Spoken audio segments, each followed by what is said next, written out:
I'm going to capture every Pokemon in Pokemon Leaf Green using only Pokeballs with as few badges as possible.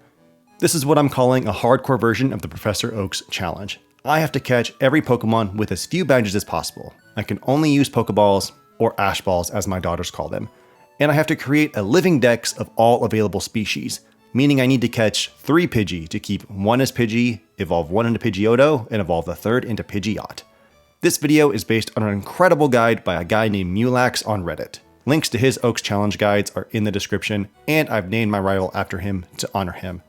With that, our journey begins with us attempting to leave Pallet Town, only to be stopped by the big man himself. Oak takes us to his lab and allows us to choose between the 3 starters, Bulbasaur, Squirtle, and Charmander. I choose Bulbasaur for 2 reasons, chief of which being him reaching his final form at level 32 instead of 36. This will turn out to be a big mistake much later. Mewlax immediately challenges us. He gets a lucky crit, almost setting us back by a level. But then Bulbasaur retaliates with a crit of his own, earning us a free level before we can catch any Pokemon.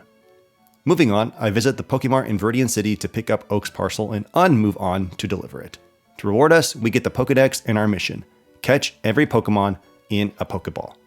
Now that we have the Pokedex, the challenge can begin in earnest. I stock up on nearly 1,000 Pokeballs to make it easier to keep track of how many I use. And now, let's catch some Pokemon.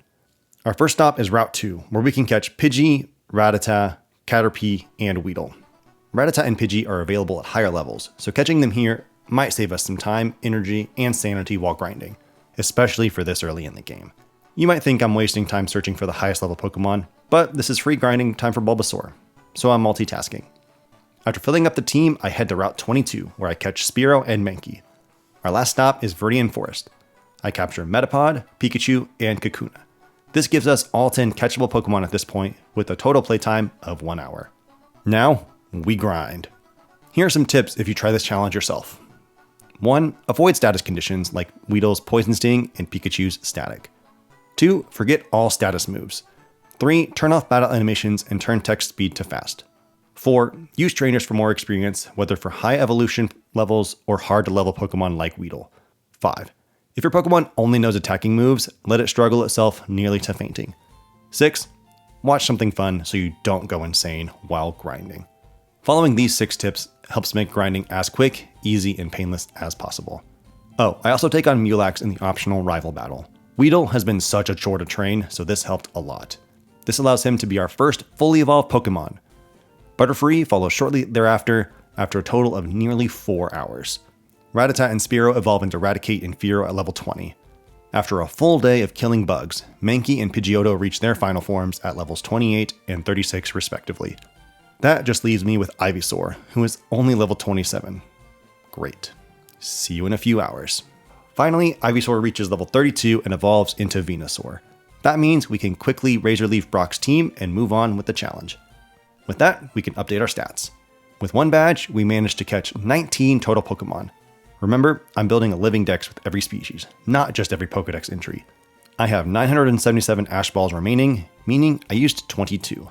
And all of that took 27 hours and 39 minutes. With 1 badge in hand, we received the running shoes from one of Oak's assistants. This would have saved us so much time, but finally I have them. The next route is full of trainers, so I use them to grind Butterfree a bit more. I want him to learn Sleep Powder to help capture Pokemon, which he does quickly. Now for this area's captures. Route 3 gives us Nidoran Female, Jigglypuff, and Nidoran Male. I catch 5 of the former for a surprise later. I also buy a Magikarp from a totally not shady guy in the Pokemon Center. With that financial mistake behind us, I can enter Mount Moon, where I find Zubat, Geodude, Clefairy, and Paris. At the end, I defeat Team Rocket and a Super Nerd, allowing me to procure a Helix fossil. But now, I have some grinding to do. Let's note that my playtime is 29 hours and 34 minutes. I find the TM for Thief and teach it to Nidoran Male. Now I can hunt for Clefairy so I can steal 2 more Moonstones. Here on the 3rd floor, Clefairy has an encounter rate of 6%, with a 5% chance of holding a stone. So, I effectively have a 0.3% of finding a Clefairy with a Moonstone. I'll see you in approximately 600 encounters.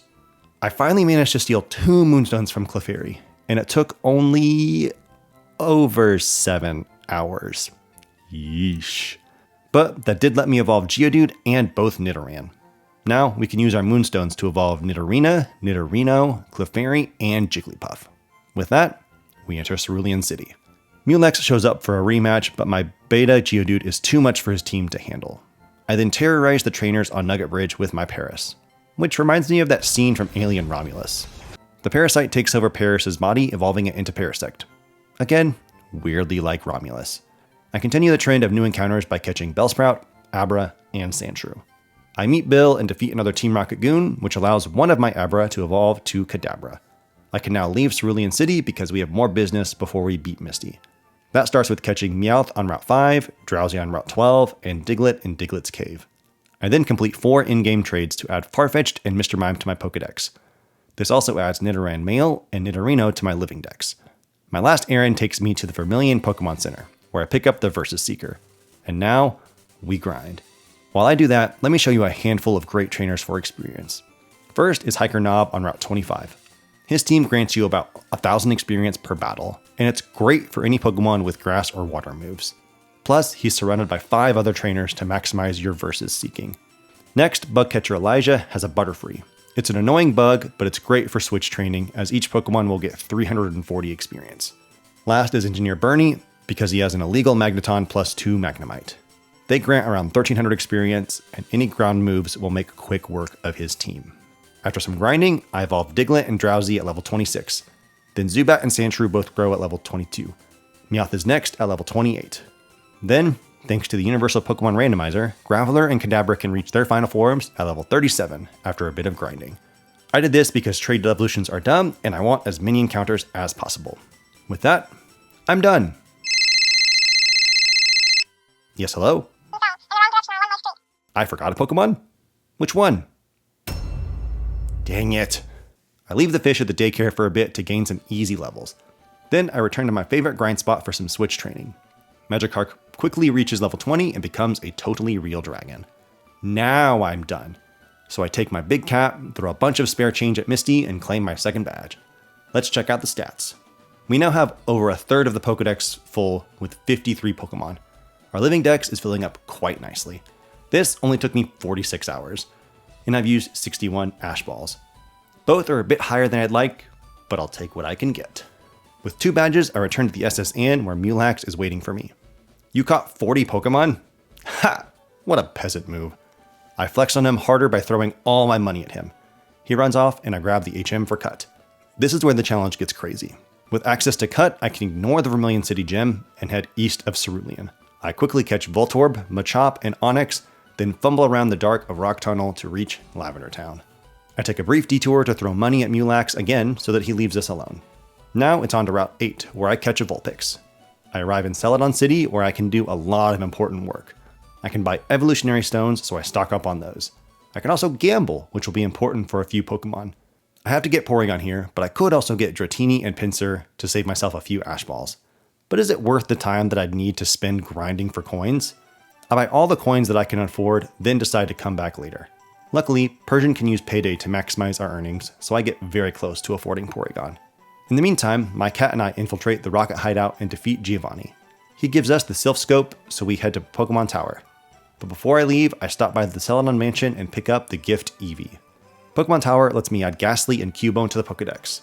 Then, Voltorb evolves into Electrode at level 30 after electrocuting a bunch of ghosts. Persian and I defeat more Rocket Grunts and rescue Mr. Fuji. The Mountain Man gives us the Pokeflute, meaning we can make some insane progress.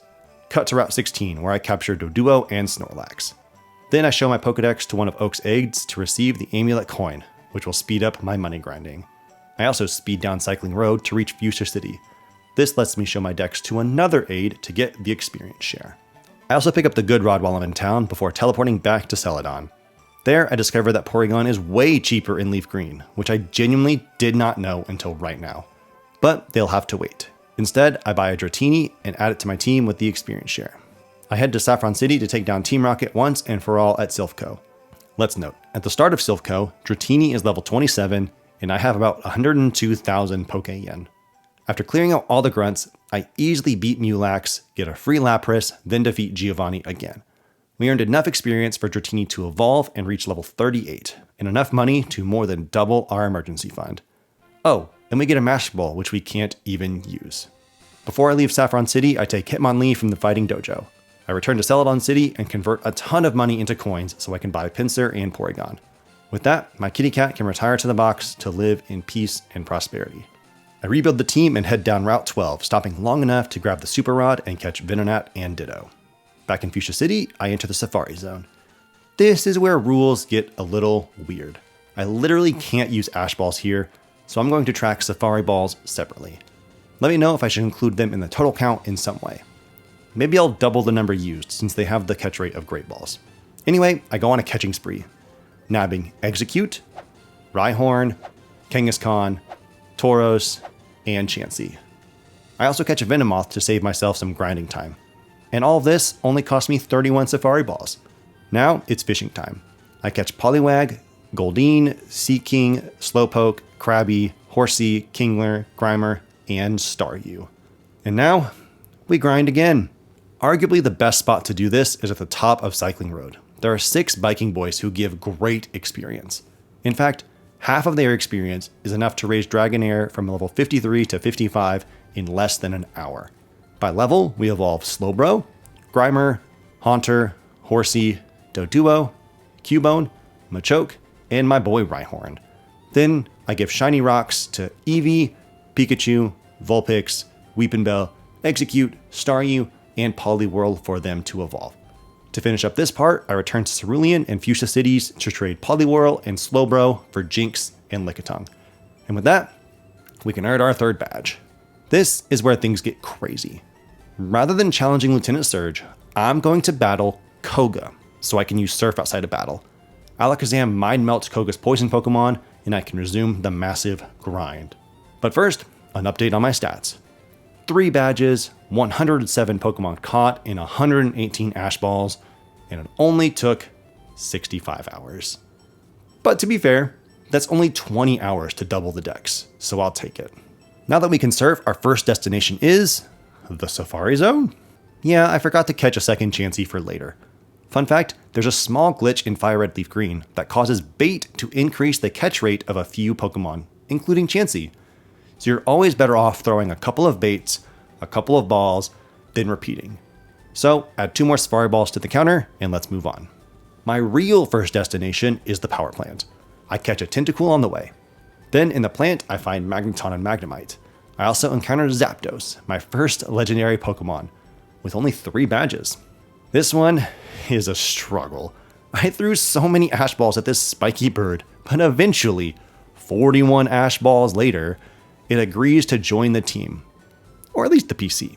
I then travel back across the region to visit Seafoam Island. There, I catch a couple of Seal. I can't get to Articuno without strength, so I'll be back soon. Before then, I set sail for Cinnabar Island. I detour briefly to pick up the Old Amber and catch a Tangela on the way. I then enter a haunted mansion to get Coughing. I also visit an island genetics lab to Jurassic Park and a couple of fossil Pokemon. Neat. And that's all our encounters for this part. I evolve Tentacool, Seal, Ammonite, and Coughing. My new Amistar quickly drowns all of Blaine's Pokemon, allowing me to finish off this segment. When I leave the gym, Bill appears and invites us on a mini vacation to one island. I pass for now, because I have to update the stats. With 4 badges, my playtime is 70 hours and 29 minutes. My Pokedex has data on 120 Pokemon, and I've used 169 Ash Balls. With this, I take Bill up on his offer to take a little siesta. Well, now that I'm all rested, it's time to get back to the challenge. This is a very short section. I only have to capture a couple of Ponyta and grind 1 to evolve into Rapidash. I then take Epona to defeat Erica. While that happens, let me explain why I fought Blaine first. He unlocks 1 island, which gave me 2 Pokemon in this segment. If I had fought Surge first, I would gain no new Pokemon. Erica would only give me 1 new Pokemon, that being Articuno, and Sabrina would also have given me none. So this lets me have the most Pokemon with the fewest badges. Anyway, my stats have barely changed. 5 badges, 71 46 playtime, 122 Pokemon, 171 Ash Balls. This next part is also very short. I return to Seafoam Islands and catch Articuno, then hurry over to Mount Ember and catch Moltres. I also snag a Magmar along the way. With that, I can end the main story. In rapid succession, I destroy Surge, Sabrina, and Giovanni for my last 3 badges. I then blitz through Victory Road to reach the Indigo Plateau. There, Dragonite quickly defeats the Elite Four and Champion Mewlax, making us the champion of Kanto. Also, look at this team. I've never used Amistar in any way, so keeping them on the team was great. Oh, and my stats are updated here. 73-38, 8 badges, 125 caught Pokemon, and 185 Ash Balls. And with that, the challenge would be done, but I clearly hate myself, and I'm heading into the postgame. Resetting the game, I'm back in Pallet Town. Oak is impressed with my smashing success of his challenge, so we head back to the lab. Mewlax is jealous, claiming to have caught more Pokemon than me. Not a chance, bro. Anyway, Oak upgrades our Pokedex to the National Mode, meaning it's a whole new world we live in. My first stop is Pokemon Tower. At the top, I use the item finder to find the Soothe Bell. This is necessary because I have 3 friendship evolutions to make. To encourage, what verb works best here? Anyway, the easiest way to increase friendship is vitamins, so I load up Chansey and Golbat with some supplemental nutrition, and they respond by evolving into Blissey and Crobat. Now it's time for fresh new encounters. I take a boat to one island where Bill's friend Celio enlists our help in expanding the internet, or something.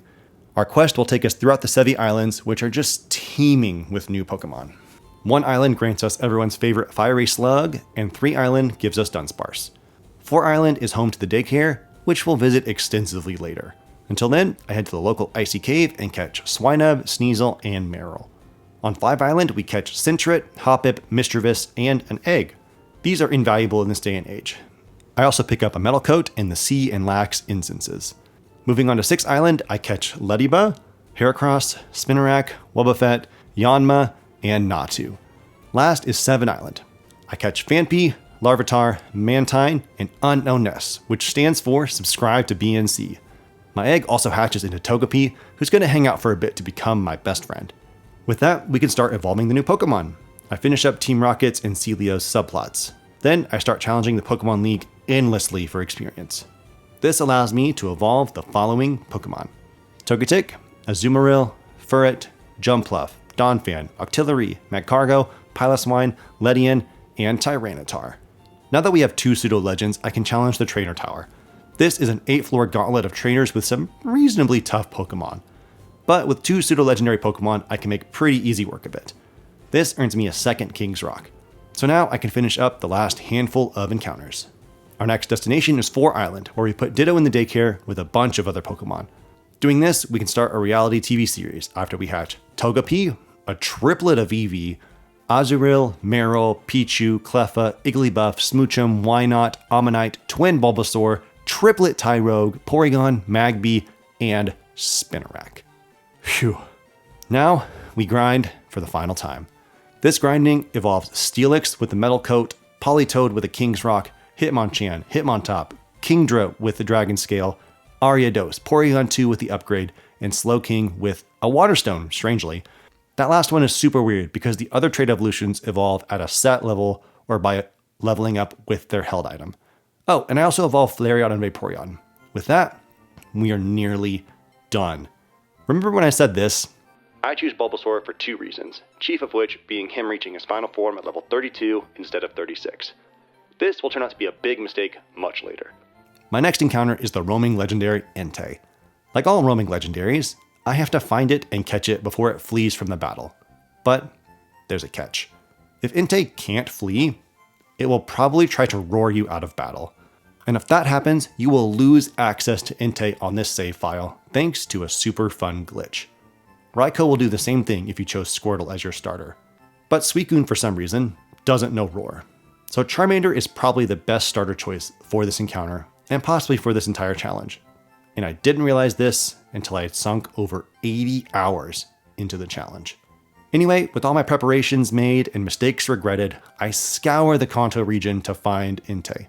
Or really, just Route 1. Once I do, I have Gengar use Mean Look to trap the beast, then Taunt to prevent roaring. Nightshade allows me to deal consistent damage, Hypnosis puts the doggo to sleep, and Leftovers keeps Gengar healthy. All of this allows me to whittle it down and start chucking Ash Balls, eventually catching the beast and leaving us with one final encounter. I return to Cerulean City and delve deep into Cerulean Cave. There, I find the legendary Mewtwo. Let's do this. On our first attempt, Mewtwo evades capture so long that they struggled themselves to death. Our second encounter ends prematurely thanks to a crit from Amistar. Then Dragonite electrocutes Mewtwo on our third attempt. Take 4. This time, after only 19 Ash Balls, I managed to capture Mewtwo and complete the challenge. Finally, I've completed the Living Dex of Pokemon Leaf Green. So, how'd we do? In Kanto, out of 151 Pokemon, I caught 129. I'm missing the other 6 starters, 13 version exclusives, the other 2 fossils, and Mew. Pretty good. In Johto, out of 100 Pokemon, I caught 49. The other Pokemon are either in another Gen 3 game or completely unavailable in America. In Hoenn, out of 135 Pokemon, I only caught 2. This makes sense considering they're all available in the Hoenn games. This gives us a total of 180 Pokemon out of 386, just under half of the total national dex. But the real question is, how much did it cost? I used a grand total of 366 Ash Balls, one for every day of a leap year. Fun fact, 111 of those were on Mewtwo across all 4 attempts. Oh, and don't forget the 33 Safari Balls, however you want to count those.